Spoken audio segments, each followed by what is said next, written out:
जय Hind aspirants, this is Zaheer and welcome you back to SSB crack exams. पिछले 7 सालों से लगातार इंदौर जो है वो देश का क्लीनेस्ट सिटी का टाइटल हासिल कर रहा है। आपने सही सुना, रिसेंटली द्रौपदी मुर्मू जी ने न्यू दिल्ली में 2023 के स्वच्छ सर्वेक्षण अवार्ड्स जो है वो अनाउंस किए हुए हैं। तो यहाँ पर again for the 7th time in a row Indore को क्लीनेस्ट सिटी का अवार्ड मिला हुआ है। तो आज के इस वीडियो में हम जानने की कोशिश करेंगे कि ऐसी क्या खास बात है इंदौर म्युनिसिपल कॉरपोरेशन की जो कि इंदौर को कंट्री का क्लीनेस्ट सिटी मेंटेन करने में वो सफलता हासिल कर रहे हैं। तो आइए वीडियो को शुरू करते हैं।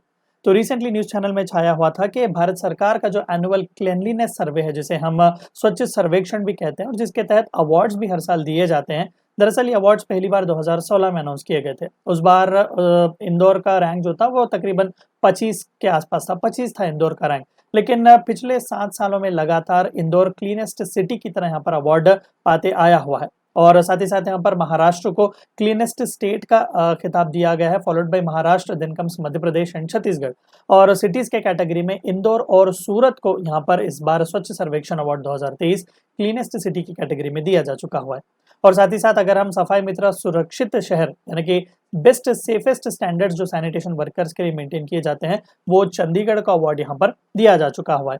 और गंगा टाउन की कैटेगरीज में देखें तो वाराणसी को इस साल क्लीनेस्ट सिटी का अवार्ड गंगा टाउन की कैटेगरी में दिया जा चुका हुआ है।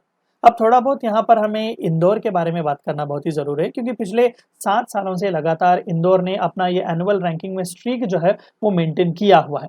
अब देखिए ये रैंकिंग्स किस तरीके से होते हैं। मैंने ऑलरेडी आपको बताया कि 2016 में पहली बार ये रैंकिंग्स दिए गए थे और उस वक्त इंदौर का रैंक 25 था। Indore stood 25th at that point of time. लेकिन ऐसी कौन सी चीजें उन्होंने चेंज की कि पिछले 7 सालों से लगातार वो इस सूची को, इस इंडेक्स को रैंक कर रहे हैं। तो देखिए यहाँ पर मेथोडोलॉजी जो इस्तेमाल की जाती है रैंकिंग के लिए, वहां पर 2 मेन क्राइटेरियाज होते हैं। सबसे पहला सिटीजन का फीडबैक किस तरीके से है, और दूसरा फील्ड असेसमेंट भी यहाँ पर किया जाता है। तो दोनों यहाँ पर कॉन्सेप्ट बहुत ही इंपॉर्टेंट है। एक सिटीजन्स का यहाँ पर फीडबैक बहुत ही जरूरी है सरकार के लिए, और दूसरा फील्ड का असेसमेंट भी वहां पर जाकर किया जाता है प्रैक्टिकल तौर पर।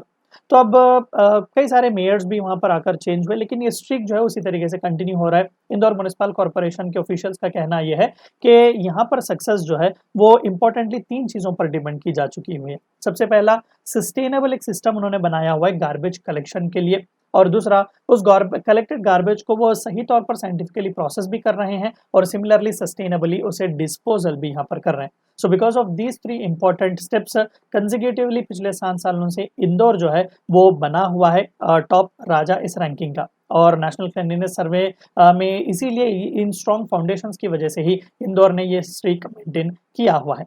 अब देखिए इंदौर ने ये सभी जितने भी हमने टॉपिक्स बात किए हुए, चाहे वो कलेक्शन हो, डिस्पोजल हो वगैरह, इन सभी के ऊपर इंपॉर्टेंस बहुत ही ज्यादा दिया हुआ था। तो जाहिर सी बात थी कि कई सारे इंपॉर्टेंट से मेजर्स यहाँ पर इंदौर म्युनिसिपल कॉर्पोरेशन वालों ने लिए हुए थे। सैनिटेशन और वेस्ट कलेक्शन सिस्टम्स में भी कई सारे चेंजेस यहाँ पर लाए हुए थे, और सिटीजन्स में भी वहां पर जो रह रहे हैं उन लोगों में भी बेहतर हैबिट्स सैनिटेशन को लेकर बढ़ाने के लिए भी उन्होंने कई सारे मेजर्स लिए हुए हैं। तो सबसे पहला इंपॉर्टेंट सा स्टेप जो उन्होंने लिया, segregation and disposal of waste.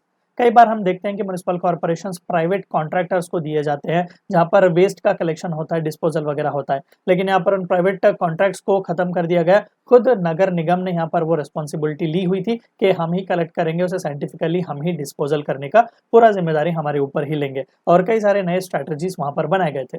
अब देखिए कई बार हम देखते हैं वेट और ड्राई जो अलग अलग वेस्ट कलेक्ट किया जाता है उन्हें सेग्रीगेट करना बहुत ही मुश्किल होता है वंस दे आर कलेक्टेड। तो यहाँ पर नगर निगम वालों ने यही डिसाइड किया कि गार्बेज डिस्पोजल्स के व्हीकल्स जो है उनके रूट्स भी बदला देंगे हम, और घर से ही, यानी कि घर में जब कोई एक सिटीजन अपना वेस्ट को डिस्पोजल कर रहा है तो वो ऑलरेडी वेट और ड्राई दोनों सेपरेट सेक्शंस करके ही वो डिस्पोज करने की कोशिश करेगा, यानी कि from the very point of origin itself this segregation has been happening. कई सारे एनजीओस को भी उन्होंने इन्वॉल्व किया। ये बहुत ही अच्छी सी चीज वहां पर नगर निगम वालों ने की हुई थी, क्योंकि ये एनजीओ के लोग हैं जो डोर टू डोर जाकर लोगों के पास रिस्पॉन्सिबिलिटी, लोगों के पास एक अवेयरनेस लाने की उन्होंने कोशिश की हुई थी, और उन्होंने ही बताया लोगों को कि किस तरीके से म्युनिसिपैलिटी के व्हीकल्स का इस्तेमाल हम कर सकते हैं गार्बेज डिस्पोजल्स के लिए, और साथ ही साथ मंथली बहुत ही मीनियल से चार्जेस भी इन हाउस होल्ड्स के साथ लिए जाते थे। और नगर निगम वालों ने कई सारे इंपॉर्टेंट सी जगहों पर जहां पर ये न्यूसेंस चल रहा था गार्बेज वगैरह का, वहां पर कई सारे डस्टबिन भी लगवाए हुए थे। ओपन डिफिकेशन वगैरह को स्टॉप करने के लिए कई सारे नए टॉयलेट्स भी उन्होंने यहाँ पर बनवाए हुए थे।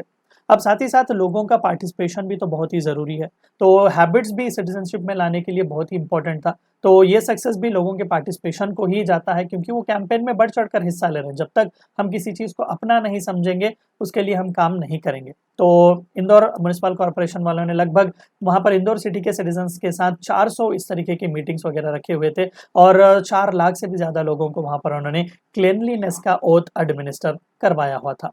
और साथ ही साथ इंदौर म्युनिसिपल कॉर्पोरेशन वालों ने चंद स्ट्रिक्ट पिनलाइजिंग कॉन्सेप्ट भी यहाँ पर रखे हुए थे कि अगर कोई भी स्पॉट पर गार्बेज वगैरह फैलाता है, पान गुटखा वगैरह खाकर थूकना, किसी भी तरीके का लिटरिंग वहाँ पर करना, यूरिनेटिंग करना पब्लिक में, तो वहाँ पर उन्हें स्पॉट पर ही 250 से 500 रुपए तक के फाइन्स लगाए जाते थे। तो इस तरीके के कई सारे इंपॉर्टेंट से स्टेप्स फॉलो करने के बाद ही जाकर इंदौर टॉप पर रहा है स्वच्छ सर्वेक्षण अवार्ड्स के।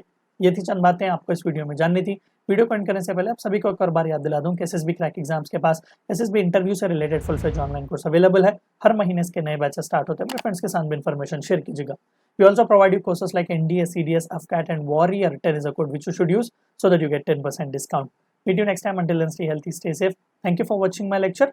जय हिंद। अगर आप एक डिफेंस एस्पिरेंट हैं और SSB interview, NDA, CDS, AFCAT जैसे एग्जाम्स के लिए प्रिपेयर कर रहे हैं तो आप एसएसबी क्रैक एग्जाम्स के कोर्स को चेक करना ना भूलें। आप हमारी लर्निंग एप्लीकेशन को गूगल प्ले स्टोर से भी डाउनलोड कर सकते हैं।